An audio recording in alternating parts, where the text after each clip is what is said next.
إن الحمد لله نحمده ونستعينه ونستغفره ونؤمن به ونتوكل عليه ونعوذ بالله من شرور أنفسنا ومن سيئات أعمالنا من يهده الله فلا مضل له ومن يضلل فلا هادي له وأشهد أن لا إله إلا الله وحده لا شريك له وأشهد أن محمدًا عبده ورسوله أما بعد فإن خير الحديث كتاب الله وخير الهدي هدي محمد صلى الله عليه وسلم وشر الأمور محدثاتها وكل محدثة بدعة وكل بدعة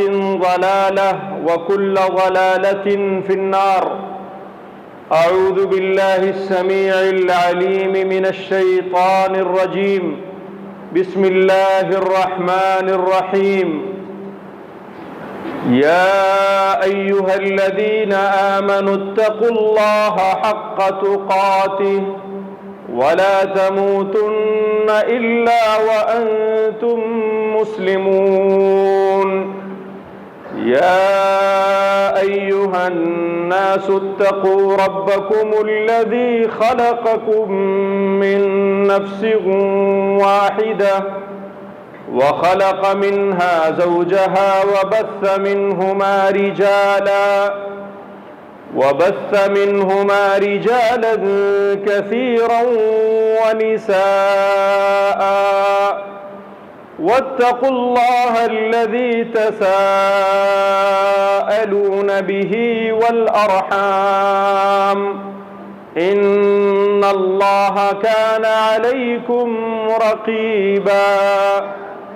يا أيها الذين آمنوا اتقوا الله وقولوا قولا سديدا يصلح لكم أعمالكم ويغفر لكم ذنوبكم ومن يطع الله ورسوله فقد فاز فوزا عظيما.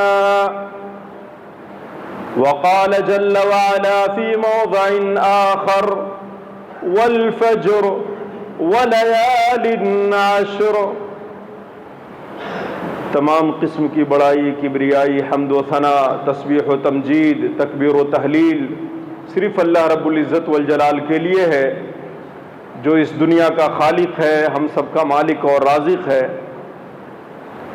اور بیش بہا درود و سلام نبی آخر الزماں جناب محمد الرسول اللہ صلی اللہ علیہ وآلہ وسلم کے ذات گرامی پر، جنہیں اللہ تعالیٰ نے رحمت للعالمین بنا کر اس دنیا میں مبعوث فرمایا ہے.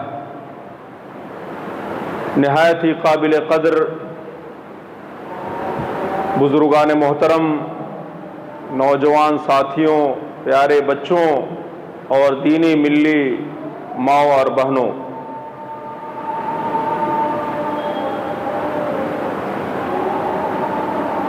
عید قربہ سے پہلے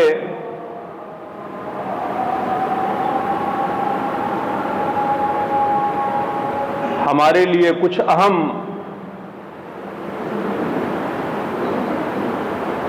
مسائل ہیں جن کو جاننا، سیکھنا، سمجھنا اور اس پر عمل کرنا نہایت ضروری ہے. ہم اگر دیکھتے ہیں ذی الحجہ کے مہینے کو، تو اس مہینے کے اندر 3 اہم اور بنیادی موضوعات ہمارے سامنے نظر آتے ہیں. 3 ایسے ٹاپکس نظر آتے ہیں جن پر گفتگو ہونی چاہیے. سب سے پہلا ٹاپک ہے عشرے ذی الحجہ کی فضیلت،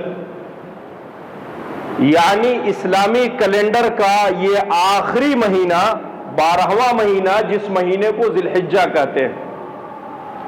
اس مہینے کے ابتدائی 10 دن کو عشرے ذی الحج کہا جاتا ہے. یہ پہلا عنوان ہے کہ ہم اس مبارک مہینے کے ابتدائی 10 دنوں کے بارے میں جانیں، سمجھیں۔ اللہ کے رسول صلی اللہ علیہ وسلم نے ذی الحجہ کے ان 10 دنوں کے مقام اور مرتبے کو کس انداز سے بیان کیا ہے، اور آپ صلی اللہ علیہ وسلم کے زندگی میں صحابہ کرام نے کس طریقے سے ان ایام کو گزارے ہیں، یہ جاننا ہم سب کے لیے بے حد ضروری ہے۔ دوسرا ٹاپک، قربانی کے احکام و مسائل۔ یہ بہت عام موضوع ہے۔ ہر سال ہماری زندگی میں عید کے یہ ایام آتے ہیں، قربانی کے یہ دن آتے ہیں، اور ہم سنت نبوی صلی اللہ علیہ وسلم کو سیکھ نہیں پاتے۔ ہم یہ سمجھتے ہیں کہ قربانی کا جانور خرید لینا اور کسی قصائی کے ذریعے اس کے گردن پر چھری بسم اللہ کر کے پھیر دینا، یہی سنت نبوی ہے اور یہی شریعت کو مطلوب ہے، تو یہ سب سے بڑی خام خیالی ہوگی۔ چنانچہ یہ دوسرا اہم موضوع ہے قربانی کے احکام و مسائل، جس کو جاننا، سیکھنا اور اس پر سنت نبوی کے مطابق عمل کرنا بے حد ضروری ہے۔ تیسرا موضوع ہے عیدین کے احکام و مسائل، کس طریقے سے عید الاضحیٰ کی نماز ادا کی جائے، نماز سے پہلے اور نماز کے بعد اللہ کے رسول صلی اللہ علیہ وسلم کی کیا تعلیمات ہیں، اس کو بھی جاننا، سیکھنا، سمجھنا اور اس پر عمل کرنا بے حد ضروری ہے ہم سب کے لیے۔ 3 موضوعات ہمارے سامنے ہیں۔ آج کے اس خطبہ جمعہ میں ذی الحجہ کے ان ابتدائی 10 دنوں کے تعلق سے گفتگو کریں گے، چونکہ یہ بڑا اہم موضوع ہے اور ہم سب کے لیے نہایت ہی بابرکت یہ مہینہ ہے۔ جہاں تک رہا مسئلہ قربانی کے احکام و مسائل اور اسی طریقے سے صلاۃ عیدین، تو ان دونوں موضوعات پر آنے والے ہفتے میں گفتگو کی جائے گی۔ میں نے آپ کے سامنے خطبہ حاجہ کے بعد قرآن کریم کی ایک مشہور سورت، جس کو ہم سورۃ الفجر کہتے ہیں، 30ویں پارے کی بڑی سورتوں میں سے ایک سورت ہے سورۃ الفجر۔ اللہ رب العزت والجلال نے اس سورت کے ابتدائی دوسری آیت کریمہ کے اندر ذی الحجہ کے انہی 10 دنوں کا تذکرہ فرمایا ہے۔ اللہ رب العزت والجلال ارشاد فرماتا ہے کہ والفجر، قسم ہے فجر کی، ولیال عشر، اور قسم ہے 10 راتوں کی۔ اللہ تعالیٰ نے قرآن کریم کے اس سورت کے اس آیت کریمہ کے اندر ذی الحجہ کے 10 راتوں کی قسم کھائی ہے، جس سے پتہ یہ چلتا ہے کہ یہ 10 دن اور اس دن کی 10 راتیں بڑی بابرکت ہیں، بڑی عظمت والی ہیں۔ اللہ رب العزت والجلال نے ان ایام کی قسم کھائی صرف اس لیے تاکہ وہ اس کے عظمت کو اجاگر کر سکے، اس کے مقام اور مرتبے کو بیان کر سکے۔ چنانچہ قرآن کریم میں اللہ تعالیٰ نے قسم کے ذریعے اس کا تذکرہ فرمایا، کہا قسم ہے 10 راتوں کی۔ اور ہم جانتے ہیں کہ ہم بندوں کے لیے اللہ تعالیٰ نے کسی بھی مخلوق کی قسم کھانی کیا کر رکھا ہے؟ حرام کر رکھا ہے۔ ہمارے لیے جائز نہیں ہے کہ ہم کسی کی بھی قسم کھا لیں، جس طریقے سے ہمارے سماج اور معاشرے میں ہم باپ کی قسم کھاتے ہیں، ماں کی قسم کھاتے ہیں، اور نہ جانے کن کن الفاظ کے ذریعے ہم اپنے باتوں کے اندر زور پیدا کرنے کے لیے قسم اٹھاتے ہیں، قسم کھاتے ہیں۔ یہ ساری شکلیں اللہ تعالیٰ نے اپنے بندوں کے لیے حرام کر رکھی ہیں۔ صرف اللہ تعالیٰ کی ایک ذات ہے جو اپنی مرضی اور اپنی منشا کے مطابق جس کی چاہے قسم کھائے، اس کے لیے کوئی پابندی نہیں، کوئی ریسٹرکشن نہیں. لیکن اللہ کے بندوں کے لیے یہ جائز نہیں ہے. ہو سکتا ہے کوئی آدمی یہ کہے کہ اللہ تعالیٰ نے اپنے کلام مقدس کے اندر فجر کی قسم کھائی ہے، تین کی قسم کھائی ہے، زیتون کی قسم کھائی ہے، اور اسی طریقے سے ذی الحجہ کے ان 10 راتوں کی قسم کھائی ہے. تو اللہ جل شانہ جب قسم کھا سکتا ہے، قرآن میں اس کا تذکرہ موجود ہے، تو ہم ان مخلوقات کی قسم کیوں نہیں اٹھا سکتے؟ نہیں، اللہ تعالیٰ نے اپنے نبی جناب محمد الرسول اللہ صلی اللہ علیہ وسلم کے ذریعے اپنے بندوں پر حرام کر رکھا ہے. اگر اس کو قسم کھانا ہے تو صرف ایک اللہ کی قسم کھا سکتا ہے، اس کے علاوہ کسی کی قسم کھانا جائز اور درست نہیں ہے. میرے بھائیوں، اللہ جل شانہ نے اس آیت کریمہ کے اندر ذی الحجہ کے ان ابتدائی 10 راتوں کی قسم کھائی. آپ اندازہ لگائیں کہ اللہ تعالیٰ اس قسم کے ذریعے اپنے بندوں کو کیا پیغام دینا چاہتا ہے، کیا بتانا چاہتا ہے. اسی لیے تمام مفسرین کا یہ کہنا ہے کہ ان 10 راتوں سے مراد ذی الحجہ کی 10 راتیں ہیں. اور امام ابن کثیر نے اپنی کتاب، اپنی تفسیر ابن کثیر میں اسی کو راجح قرار دیا اور کہا جمہور کا مسلک یہ ہے کہ اس آیت کریمہ سے ذی الحجہ کی یہ 10 راتیں مراد ہیں. اس میں کوئی شک کی بات نہیں ہے. یہی وجہ ہے کہ اللہ کے رسول جناب محمد الرسول اللہ صلی اللہ علیہ وسلم کے زندگی میں جب یہ 10 دن آئے تو آپ نے اس کا بحسن خوبی انشراح صدر کے ساتھ استقبال کیا اور ان 10 دنوں کے عظمتوں کو بیان فرمایا، اس کی فضیلتوں کو اجاگر کیا، اور ان 10 دنوں کے اندر اتنی کار خیر اور اتنے عمل صالح انجام دیے کہ دنیا کے کسی بھی دن کے اندر، کسی بھی وقت کے اندر اللہ کے رسول صلی اللہ علیہ وسلم نے اتنے خیر و بھلائی اور نیکی کے کام نہیں کیے. اسی لیے ہم گناہگار بندوں کے لیے، ہم معصیت کاروں کے لیے، ہم خطا کاروں، ہم گناہگاروں کے لیے یہ بڑا حسین موقع ہے. اس سے بہترین موقع کوئی اور نہیں ہو سکتا ہے میرے بھائی. اسی لیے ہمیں چاہیے کہ آج ہم اس دن کا اہتمام کریں. آج ذی القعدہ کی 29ویں تاریخ ہے. ہو سکتا ہے آج چاند ہو جائے، غالب گمان یہی ہے. چنانچہ ہماری ذمہ داری یہ بنتی ہے کہ ہم چاند دیکھنے کا اہتمام کریں. یہ سب سے پہلی ذمہ داری ہے. اللہ کے رسول صلی اللہ علیہ وسلم اور صحابہ کرام ہمارے طرح نہیں تھے کہ وہ صرف عید کے چاند دیکھنے کے لیے نکلتے تھے، بلکہ سال کے 12 مہینوں کا چاند دیکھتے تھے اور اس کا اہتمام کرتے تھے. لیکن ہمارے ہاں کیا ہے کہ ہم صرف عید کے چاند دیکھنے کا اہتمام کرتے ہیں، اور وہ بھی افسوس کے ساتھ کہنا پڑتا ہے کہ اکثریت عید کے چاند کی خبر سننے کی متلاشی ہوتی ہے، دیکھنے کی خواہاں نہیں ہوتی ہے. بچپنے میں ہم لوگوں نے کبھی دیکھا کہ گاؤں دیہات میں لوگ چاند دیکھنے کا اہتمام کرتے تھے، گاؤں سے باہر نکل جاتے تھے، کھیتوں میں جاتے تھے، دریاؤں کے کنارے چاند دیکھنے کا اہتمام کھلی فضاؤں میں کرتے تھے. لیکن شہر سے یہ سنت تو غائب پہلے سے تھی، دیہاتوں سے بھی یہ سنت تقریباً 90% غائب ہو چکی ہے.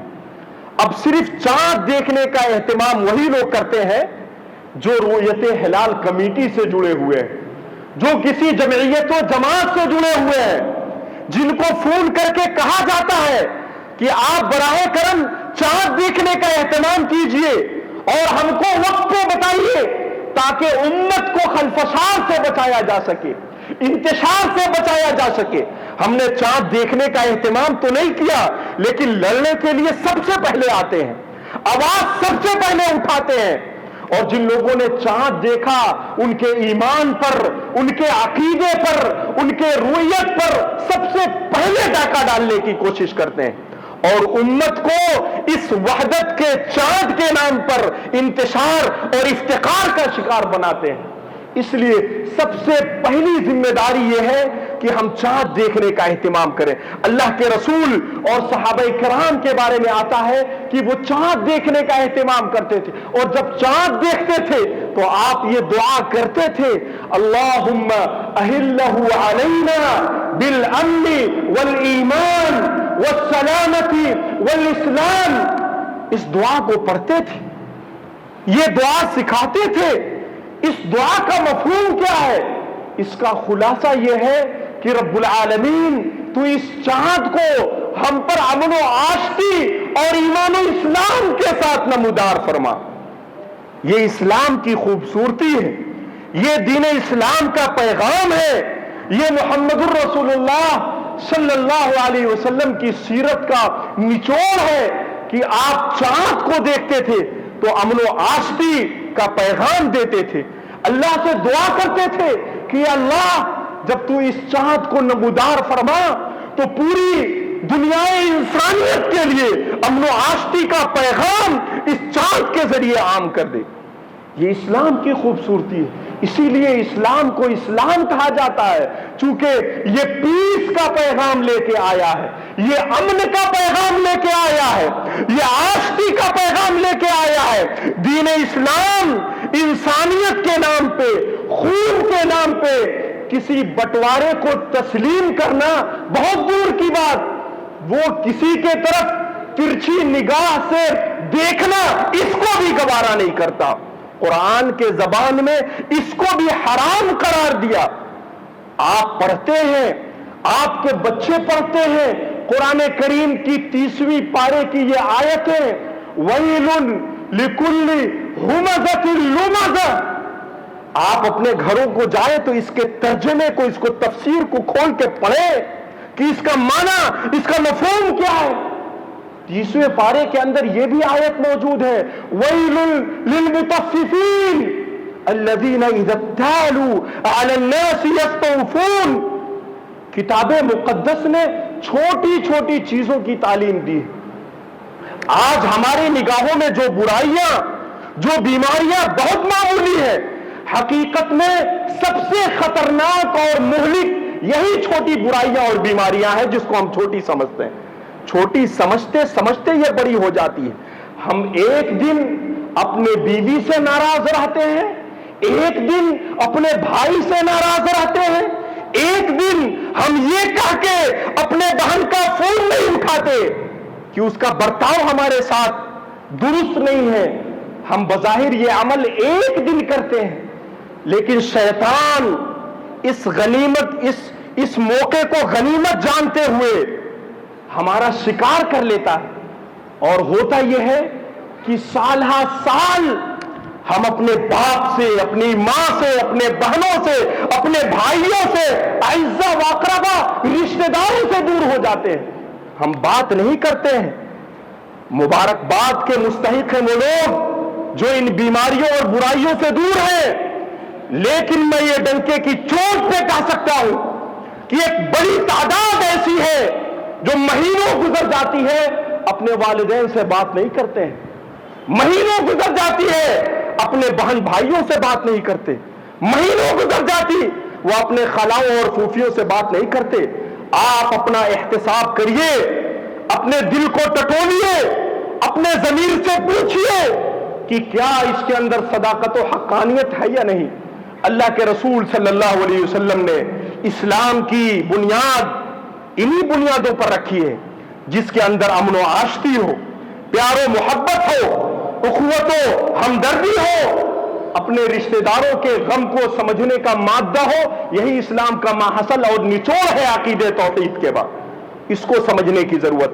اللہ کے رسول صلی اللہ علیہ وسلم جب چاند دیکھتے تھے تو آپ اس دعا کے ساتھ مہینوں کا استقبال کرتے تھے.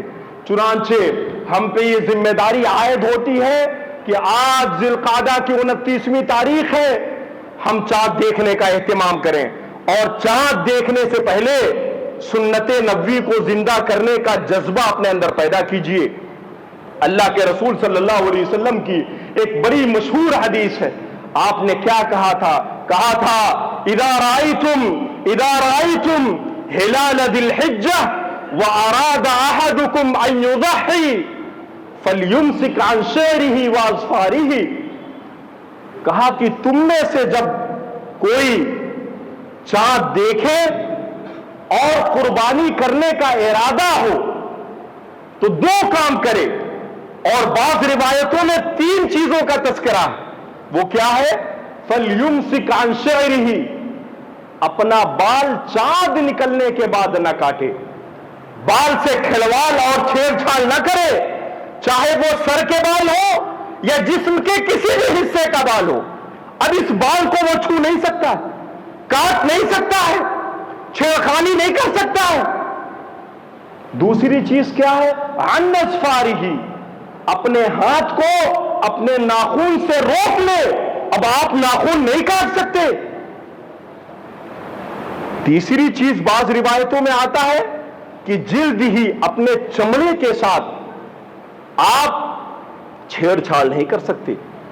لہذا سنت نبوی صلی اللہ علیہ وسلم یہ ہے کہ جب چاند ذی الحجہ کا نکل جائے اور آپ قربانی کی نیت رکھتے ہو، ارادہ کرتے ہو، تو آپ براہ کرم بال نہ کاٹیں، ناخن نہ کاٹیں، اپنے ہاتھوں کے چمڑوں کو اپنے دانتوں سے زخمی نہ کریں، یہ جائز اور درست نہیں ہے۔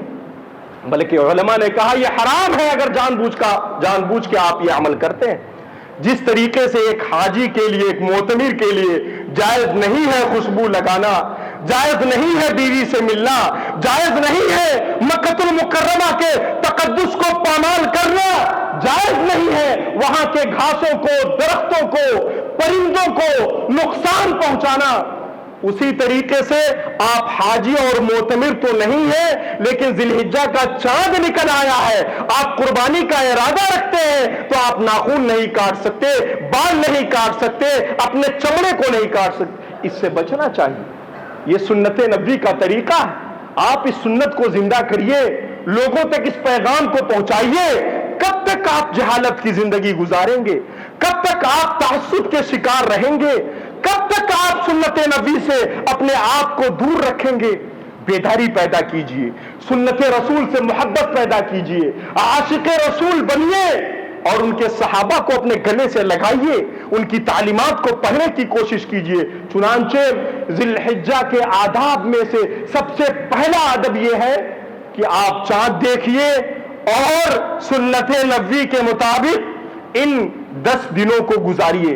آئیے ہم اللہ کے رسول صلی اللہ علیہ وسلم کے فرمودات کی روشنی میں یہ جاننے کی کوشش کرتے ہیں کہ ذی الحجہ کے یہ 10 دن اتنے زیادہ مبارک کیوں ہیں؟ آخر کیا وجہ ہے کہ اللہ کے رسول صلی اللہ علیہ وسلم نے کہا کہ دنیا میں کوئی ایسا دن نہیں ہے جو ذی الحجہ کے ان 10 دنوں کا مقابلہ کر سکے؟ کوئی دن ایسا نہیں ہے۔ اللہ کے رسول صلی اللہ علیہ وسلم نے کہا، بزار کی روایت ہے، حضرت جابر اس حدیث کے راوی ہیں، کہتے ہیں کہ افضل ایام الدنیا ایام العشر، یعنی عشر ذی الحجہ، کہا کہ دنیا کے تمام دنوں کے مقابلے میں سب سے افضل دن ذی الحجہ کے یہ ابتدائی 10 دن ہیں۔ قیل، اللہ کے رسول صلی اللہ علیہ وسلم سے پوچھا گیا، ولا مثلہن فی سبیل اللہ، اللہ کے رسول صلی اللہ علیہ وسلم اگر کوئی آدمی 10 دنوں تک جہاد میں رہے تو کیا اس کا یہ 10 دن جہاد میں رہنا یہ بھی ذی الحجہ کے ان 10 دنوں کا مقابلہ نہیں کر سکتا؟ کہا ولا مثلہن فی سبیل اللہ، کہا نہیں، اس مجاہد کا 10 دن میں جہاد کرنا یہ بھی ذی الحجہ کے ان 10 دنوں کا مقابلہ نہیں کر سکتا۔ یہ حدیث کے الفاظ ہیں۔ اللہ کے رسول صلی اللہ علیہ وسلم نے آگے کہا کہ الا رجل عفر وجهه فی التراب، رواہ البزار، کہا سوائے اس شخص کے جو جہاد میں نکلا ہو اور شہید ہو گیا ہو، اگر وہ شہادت کی موت مر گیا تو پھر اس کی یہ شہادت اور اس کا یہ جہاد ذی الحجہ کے ان 10 دنوں سے افضل اور بہتر ہے، اس کے علاوہ نہیں۔ یہی وجہ ہے کہ ایک دوسری حدیث میں آتا ہے، حضرت عبداللہ ابن عباس اس حدیث کے راوی ہیں، اللہ کے رسول صلی اللہ علیہ وسلم نے کیا کہا تھا؟ کہا تھا کہ الا رجل خرج بنفسه وماله ثم لم يرجع من ذلك بشيء، کہا کہ یہ ابتدائی 10 دن اللہ کی نگاہ میں سب سے زیادہ محبوب اور پسندیدہ ہے، اور اس کے اندر جو خیر کے کام، نیکی کے کام کیے جاتے ہیں وہ سب سے زیادہ افضل اور بہتر ہے۔ آپ نے ذی القعدہ کے مہینے میں جو 1 روپے صدقہ کیا تھا، اور ذی الحجہ کے مہینے میں ابتدائی 10 دنوں میں اگر آپ 1 روپیہ خرچہ کرتے ہیں تو ذی القعدہ کے مہینے میں صدقہ کیا ہوا یہ 1 روپیہ ذی الحجہ میں کیے گئے صدقے کے برابر کبھی نہیں ہو سکتا، کوئی مقابلہ نہیں۔ حدیث کے الفاظ ہیں، کہا سوائے اس شخص کے خرج بنفسه ومالہ، جو شخص اپنے مال کے ذریعے، اپنے جان کے ذریعے اللہ کے راستے میں جہاد کے لیے نکلا ہو، وَلَمْ يَرْجَعْ مِنْ ذَلِكَ بِشَيْءٍ، اور سن لو پھر وہ نہ تو اپنے جان کے ساتھ اور نہ تو اپنے مال کے ساتھ واپس لوٹا ہو۔ اگر ایسا کوئی ہے پھر تو اس کا عمل ذی الحجہ کے ان ابتدائی 10 دنوں میں کیے جانے والے اعمال سے بہتر ہے۔ اگر وہ شہید نہیں ہوا، اس کا مال شہید نہیں ہوا، تو پھر وہ ذی الحجہ کے ان مبارک ایام کا مقابلہ نہیں کر سکتا۔ اسی لیے ایک دوسری حدیث میں آتا ہے، اللہ کے رسول صلی اللہ علیہ وسلم نے کہا تھا کہ ما من عمل اعظم وازکا عند اللہ، کہا کہ اللہ کے نزدیک سب سے زیادہ عظمت والا اور سب سے زیادہ پاکیزہ دن یہ ذی الحجہ کے ابتدائی 10 دن ہے، جس کی ابتدا آج مغرب سے یا کل مغرب سے شروع ہونے والی ہے۔ اتنا زیادہ بابرکت مہینہ ہے میرے بھائیوں۔ اسی حدیث کو سامنے رکھتے ہوئے راوی حدیث بیان فرماتے ہیں کہ سعید ابن جبیر اور بہت سارے صحابہ کرام تابعین اتنا زیادہ ذی الحجہ کے ان 10 دنوں میں عبادت کرتے تھے کہ ان کا مقابلہ کرنا یا ان کی عبادتوں تک پہنچنا یہ عام انسان کی بات نہیں ہے۔ لہذا ضرورت اس بات کی ہے کہ ہم ذی الحجہ کے ان ابتدائی 10 دنوں کی عظمت کو تسلیم کریں، مانیں، اس کی فضیلت کو سمجھیں، اپنے دلوں کے اندر جگہ دیں۔ آج انسانیت بکھری ہوئی ہے، پریشان حال ہے، اور انسانیت کی بات کی جائے تو یہ بہت بڑا موضوع ہو جائے گا۔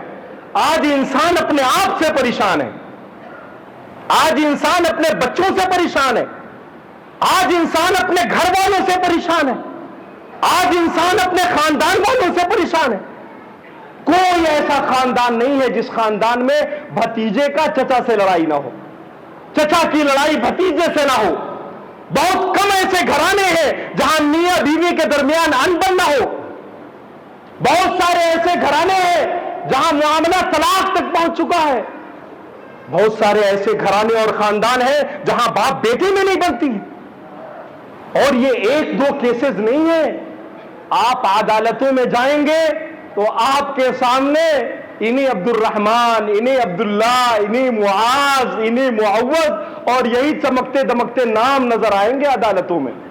مسجد میں نظر نہیں آتے ہیں لیکن عدالتوں میں نظر آئیں گے۔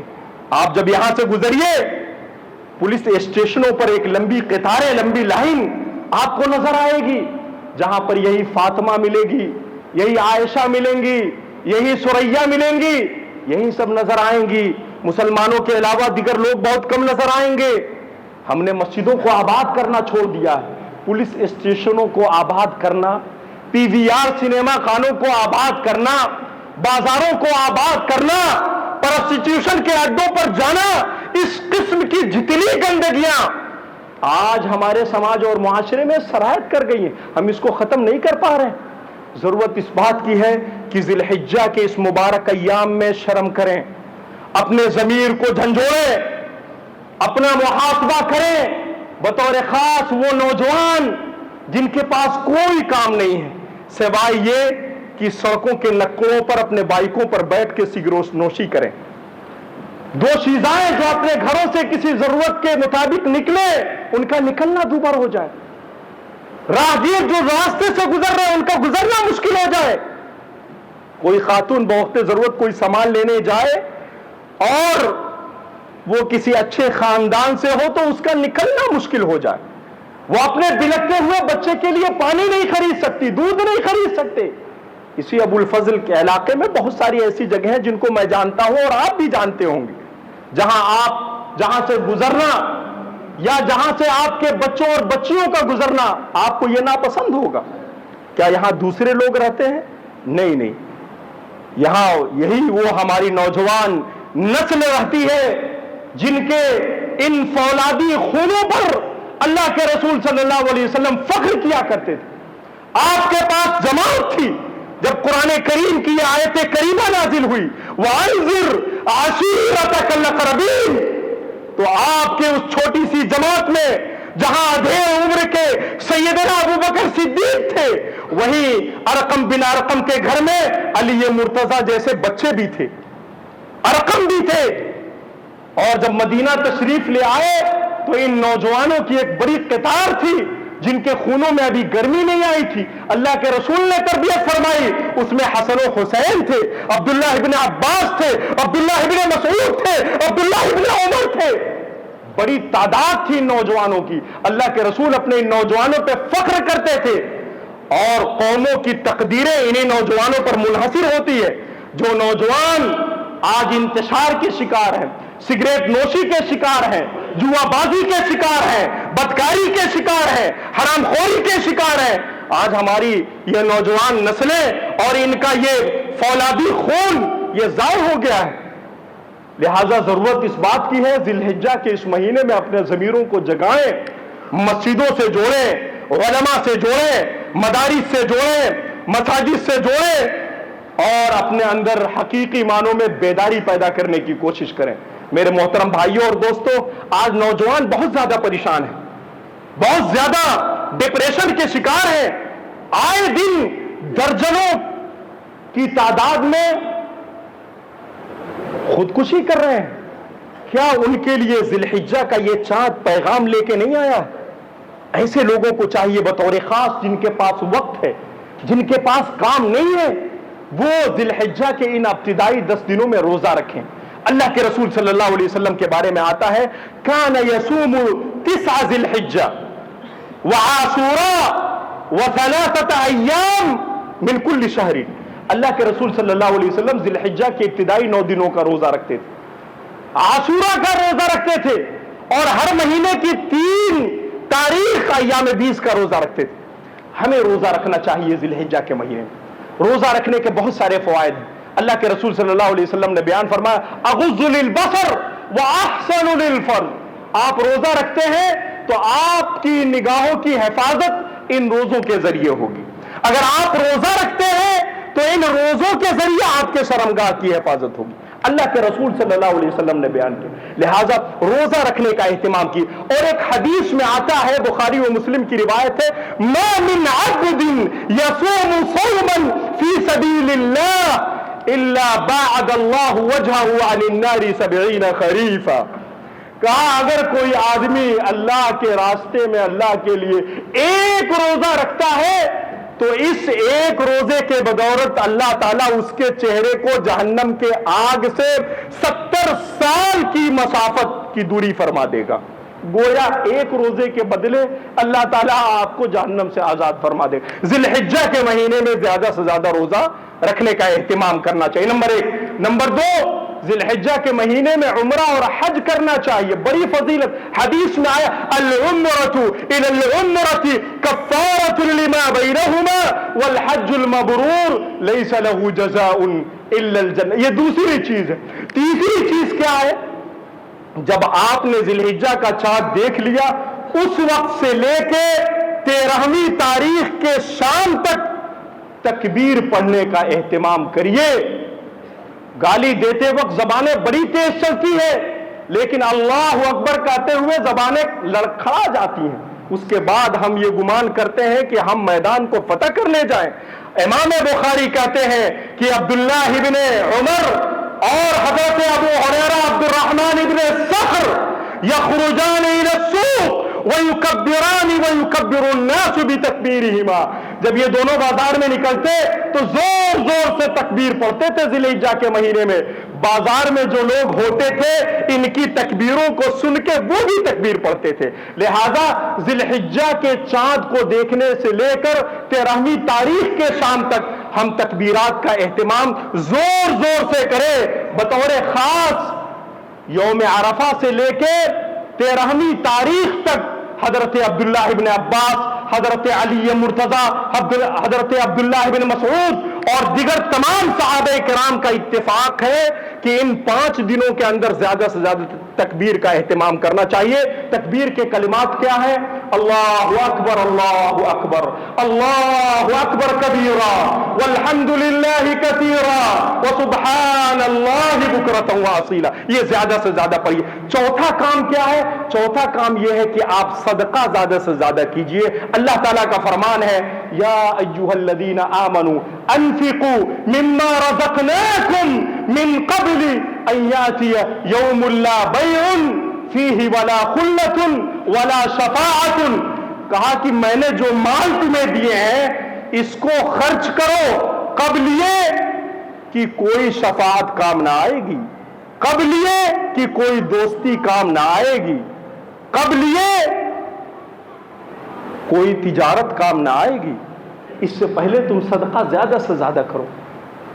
یہ 4 چیزیں ہیں جس کا اہتمام ہمیں ذی الحجہ کے مہینے میں زیادہ سے زیادہ کرنا چاہیے. اور 5ویں اور آخری چیز یہ ہے کہ فرض نمازوں کے ساتھ ساتھ نوافل کا بھی اہتمام کرنا چاہیے. بلکہ میں اپنے نوجوانوں سے یہ کہتا ہوں کہ ہم جتنا زیادہ پریشان ہیں ہمیں چاہیے کہ اللہ تعالیٰ سے ایک ایگریمنٹ کریں، ایک معاہدہ کریں کہ آج چاند نکلنے والا ہے، اللہ تعالیٰ تو میری تقدیر کو بدل دے. اگر میری تقدیر بری تو نے لکھ رکھی ہے تو تیرے نبی کا یہ فرمان ہے وَقِنِي شَرَّ مَا قَضَيْتَ. یہ تیرے نبی نے ہمیں سکھایا ہے کہ اللہ تعالیٰ تو نے میرے بارے میں جو بری تقدیر لکھ رکھی ہے یہ تو مٹا دے گا، اس سے تو ہمیں بچا لے گا.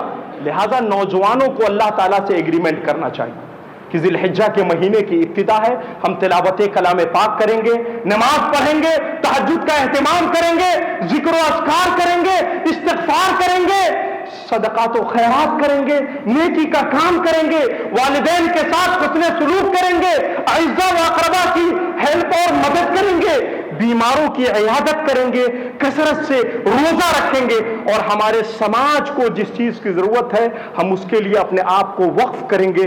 رب العالمین سے دعا ہے کہ رب العالمین حقیقی معنوں میں تو ہمارے دلوں کے اندر ایمان کی حرارت پیدا فرما دے. رب العالمین کتاب و سنت کی صحیح رمق، صحیح چمک، صحیح دمک تو ہمارے سینوں کے اندر اتار دے. رب العالمین کتاب مقدس سے محبت پیدا فرما دے. اللہ کے رسول اور صحابہ کرام نے جو قربانیاں دی ہیں ان کے قربانیوں کو سمجھنے اور اس کے مطابق زندگی گزارنے کی توفیق خزانی فرما دے. اللہ تعالیٰ جب تک زندہ رکھ، صحیح اسلامی عقیدے پر زندہ رکھ، اور جب ہمارا خاتمہ ہو تو اسی صحیح اسلامی عقیدے پر ہمارا خاتمہ ہو.